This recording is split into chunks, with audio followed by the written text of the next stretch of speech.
And joining us now is Riley Strain's father, Ryan Gilbert, joined by family friend Chris Dingman, and also joining us is private investigator Steve Fisher.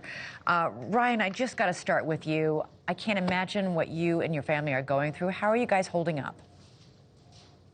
We're doing the best we can.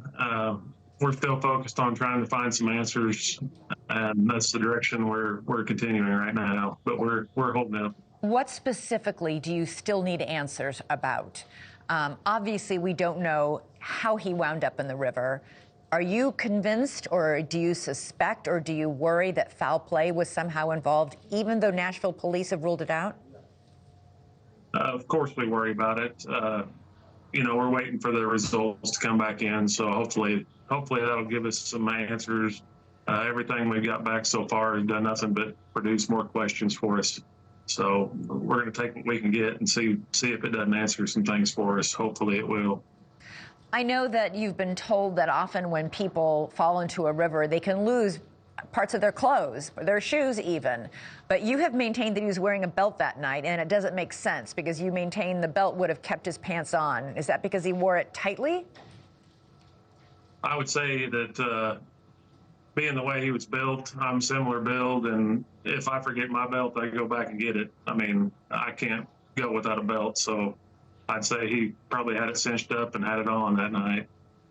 Chris, the last time you were on this show just a few nights ago, and you said you were waiting for these toxicology results. Still waiting tonight? Unfortunately, we are. We've been told it can take anywhere from 6 weeks to 12 weeks, and some have had to wait 90-plus days. Unfortunately, we have no control over that, but I think there'll be a lot of pieces of the puzzle that do show up with those toxicology reports. But in the meantime, there's definitely a group of people we would still love to possibly contact that's in a couple of those last videos, just so we can find out more answers. What answers, what people in particular are you looking to talk to? There is a group of people that were on scooters that evening that's over by the detention center, which doesn't show Riley, but it was the first video where Riley would have been if he would have kept moving forward. There was people standing by cars. When the police body cam turns around, you can actually see him looking back towards where Riley was walking, and there was a door open and some people standing outside there. Just a lot of people. Yeah. It was at 10 o'clock at night, so it wasn't like 2 in the morning. And that actually was a very happening spot due to the footage we have been released.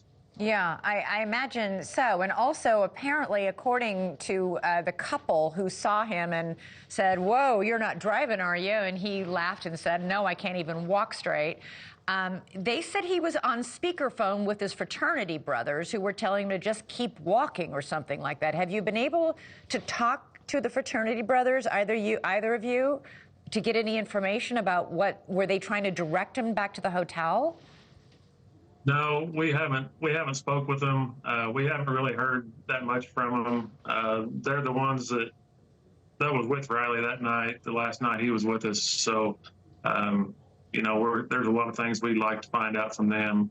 Wait a minute, you haven't talked to them? They haven't made any effort to reach out to you? No, not really, no. Wow, I got to be honest, I'm a little surprised by that, because obviously the very first night I heard about this story, the first thing I did was tell my 2 sons, who are about the same age as Riley, a few years younger, and I said, if you're ever out with a friend and one of your friends gets too drunk, you don't leave that kid alone. You go with him and make sure he gets home safely. Absolutely. If I was in their situation, I'd be beating down those parents' doors to tell them everything I could and be helpful in any way that I could. Absolutely. Thanks so much for watching. Go to joinnn.com to find NewsNation on your television provider. And don't forget to click the red subscribe button below to get more of NewsNation's fact-driven, unbiased coverage.